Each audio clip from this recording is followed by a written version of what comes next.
Muy buenos días a todas, a todos. Con su permiso, Presidenta. Ahora que la Presidenta ha estado visitando muchas escuelas, entregando la beca Rita Cetina, hace un ejercicio muy interesante. Le pregunta a los niños, a las niñas, a ver, ¿quién de ustedes trae teléfono celular al salón de clases? Algunas escuelas lo permiten, algunas no. Pero luego les pregunta, ¿a quiénes de ustedes les prestan el celular sus papás, sus mamás cuando llegan a sus casas? Y ahí sí se levantan muchas manitas. ¿Por qué les cuento esto? Porque es muy importante analizar el tema de las redes y el impacto que tienen en nuestros hijos, más allá de las escuelas. Ahí no termina la responsabilidad. Lo que quiere la Presidenta es que hagamos conciencia del impacto que tiene en su desarrollo, en su crecimiento, porque son menores de edad que están desarrollándose físicamente, se está desarrollando su cerebro. ¿Cómo impacta esto? Eso es lo que vamos a ver en la sesión del día de hoy, que como ya dijo la Presidenta, nos acompaña la doctora Lucía Magis Weinberg, directora del Centro de Juventud Digital de la Universidad de Washington, y está aquí también con nosotros la maestra Tania Jiménez García, directora general de Concieo, quien nos hablará de la tecnoadicción y de lo que ocurre en el cerebro cuando la costumbre se vuelve necesidad. Durante mucho tiempo consideramos a los dispositivos digitales como herramientas que estaban ahí para ser utilizadas por nosotros, totalmente pasivos. Pero hoy, con los tiempos de la inteligencia artificial, nuestra relación es bastante más compleja.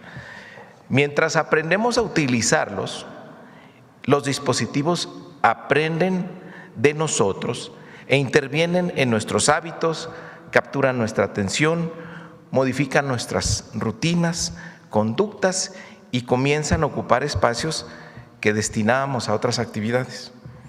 Cuando las niñas, los niños y los adolescentes, con ellos la reflexión todavía es más profunda, adquiere otra dimensión, porque no estamos hablando únicamente de hábitos que cambian, sino de hábitos que se forman mientras se está formando el cerebro, y esto será determinante para toda su vida.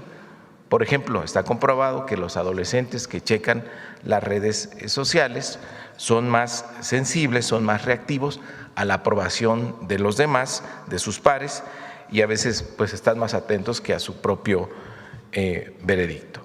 Porque cuando ponemos una tecnología en las manos de un adolescente, esa tecnología entra también en una etapa decisiva de su desarrollo. Por eso es fundamental que esta conversación avance acompañada de evidencia científica y que lo sepan también las papás, las mamás y los maestros. Antes de preguntarnos qué hacer frente a las pantallas, conviene entender qué ocurre detrás de ellas y sobre todo qué ocurre dentro de nosotros mientras esa luz nos alumbra la cara y a veces nos deja el pensamiento a oscuras. Debemos tener claro que los algoritmos obedecen al mercado, así están diseñados, y a intereses que subastan en tiempo real nuestra atención. Por eso prosperan las polémicas infladas, se premia el debate que divide y crece la intolerancia, ese ensimismamiento donde el otro deja de ser alguien a quien escuchar y se vuelve alguien a quien vencer, a quien derrotar.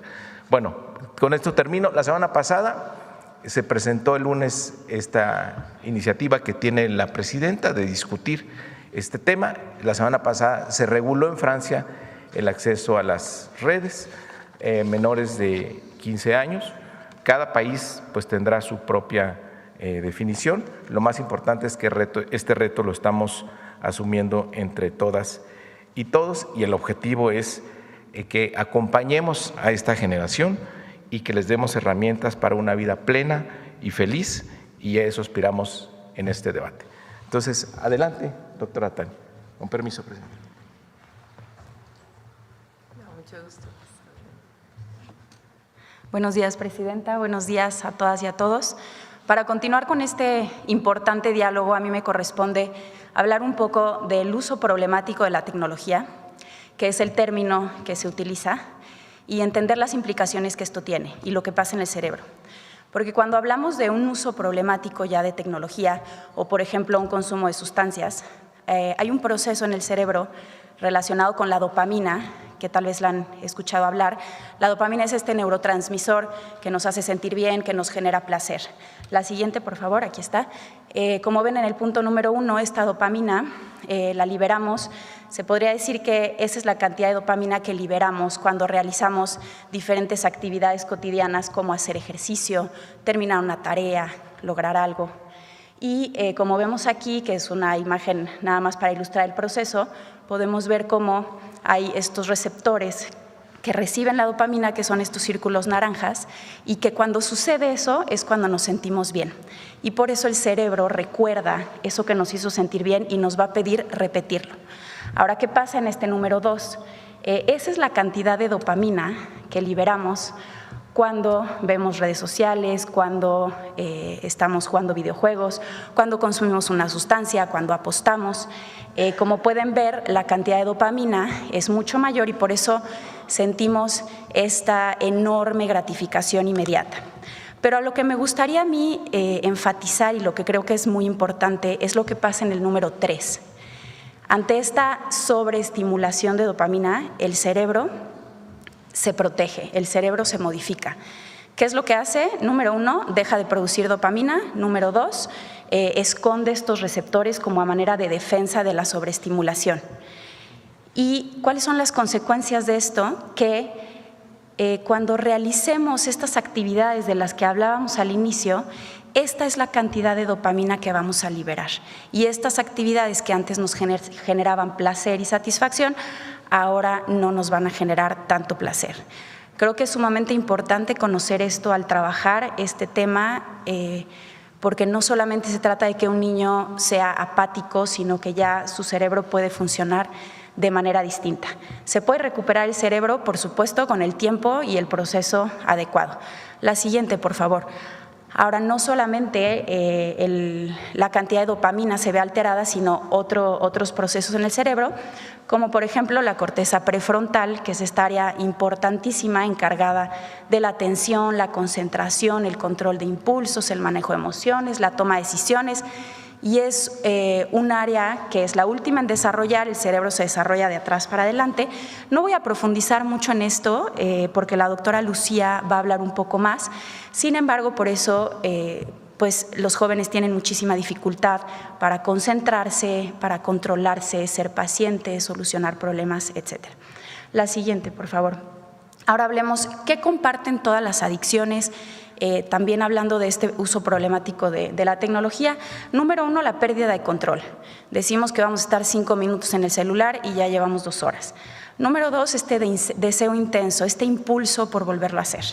Número 3, seguir utilizándolo aunque nos genere consecuencias negativas como conflictos familiares, bajo rendimiento escolar, problemas laborales, temas de salud, etcétera. Número 4, tolerancia, el necesitar cada vez más para sentir los mismos efectos.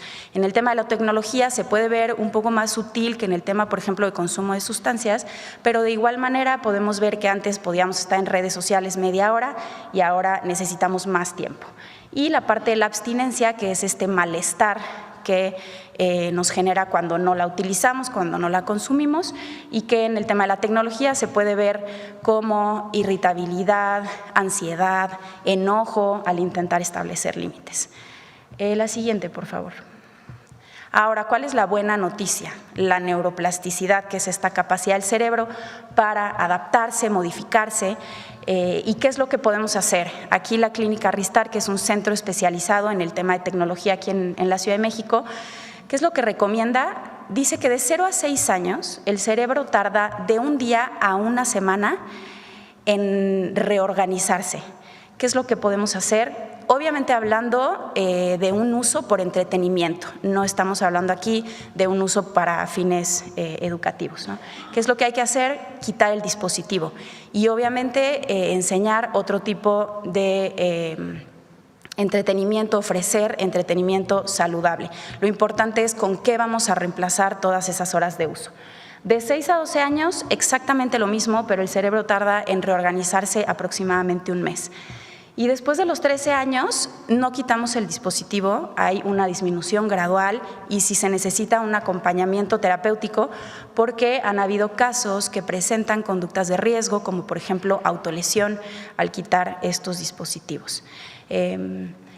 Es importante mencionar cuando hablamos de estos términos como uso problemático o como adicción, que solamente un especialista puede diagnosticarte eso y no por tener un síntoma ya vas a tener ese diagnóstico, ¿no?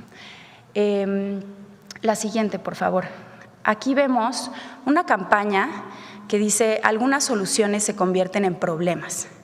Sabemos que el dar un dispositivo a nuestros hijos es una manera de solucionar o de hacer más fácil nuestras rutinas. Sin embargo, estamos viendo que estos problemas pues, van más allá de lo que nos habíamos imaginado y por eso pues, la importancia de encontrar otro tipo de soluciones en familia, con redes de apoyo, en comunidad, con las escuelas, con el gobierno, etcétera, para poder encontrar una manera distinta. La siguiente, por favor. Aquí pueden ver que las nuevas generaciones perderán 20 años de su vida en redes sociales, haciendo el cálculo de el tiempo que ocupan en ellas. Estas son campañas que estamos desarrollando entre Concieo, que es esta organización que se dedica a la prevención de adicciones, y JIC, que es una empresa global de marketing, para hacer un llamado a la acción. Presidenta, ponemos esta propuesta en consideración para desarrollarlas y seguir aportando a estos esfuerzos de información y concientización. Muchísimas gracias. Buen día.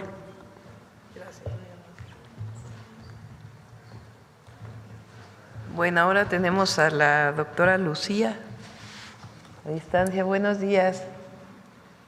Buenos días, muchísimas gracias, Presidenta, Secretario de Educación y Subsecretario de Educación Superior por la oportunidad de platicar hoy sobre el desarrollo cerebral en la adolescencia. Si pudiéramos ir a la primera diapositiva, por favor. La adolescencia es una etapa clave del desarrollo entre los 10 y los 25 años, en la cual hay una profunda remodelación, como comentaba ya la maestra Tania, del cerebro. Y algo muy importante recordar es que distintas fases del cerebro maduran a distintas edades. Entonces, como vemos en esta gráfica, hay un desfase de maduración entre sistemas clave del cerebro. Hoy me voy a enfocar en dos, que podemos ver, por favor, en la siguiente diapositiva. A mí me gusta pensar en el cerebro adolescente como si fuera un auto, ¿no? Entonces, en un auto tenemos un acelerador, en este caso es el sistema límbico de las recompensas, estas partes del cerebro que se encargan de todos los procesos socioemocionales, de las emociones, de la información social, en donde, como comentaba la maestra Tania, se libera la dopamina. Estas regiones del cerebro maduran a los 15 años, más o menos. Y por otro lado,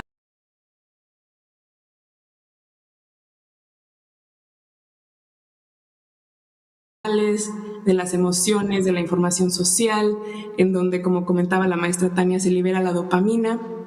Estas regiones del cerebro maduran a los 15 años, más o menos. Y por otro lado, el sistema frontoparietal de control cognitivo, el freno de este auto, fíjense que madura hasta los 20-25 años. Estas son las zonas del cerebro encargadas de la toma de decisiones, de nuestra regulación, de poder pensar en las consecuencias de nuestros actos a largo plazo. Y como ven, esto madura hasta los 20-25 años, lo cual nos deja unos 5-10 años de este desfase en el cual, como vemos en la siguiente diapositiva, por favor, tenemos un auto, en esta metáfora, con un acelerador muy potente y un freno todavía en desarrollo, ¿no? Esta sensibilidad es tanto una fuente de oportunidad como de vulnerabilidad. La adolescencia es una etapa clave de alta flexibilidad, de exploración y aprendizaje, en la cual formamos relaciones significativas de toda la vida y en la cual tomar riesgos positivos nos va a ayudar muchísimo a desarrollar nuestra identidad. Pero a la vez esta misma sensibilidad pues nos lleva a ser más susceptibles a los riesgos negativos, a los malos hábitos, a la presión de pares y a la vulnerabilidad de salud mental. Esto ha existido siempre desde que existimos como especie, pero por supuesto en los últimos 20, 30 años también las infancias y adolescencias se están desarrollando en un contexto digital. En la siguiente diapositiva podemos ver cómo los aspectos del diseño de plataformas digitales, me refiero a redes sociales, videojuegos o videos, directamente activan estas regiones del cerebro, ¿no? Entonces ahí ven una imagen de un resonador funcional en el cual vemos activación de estas zonas.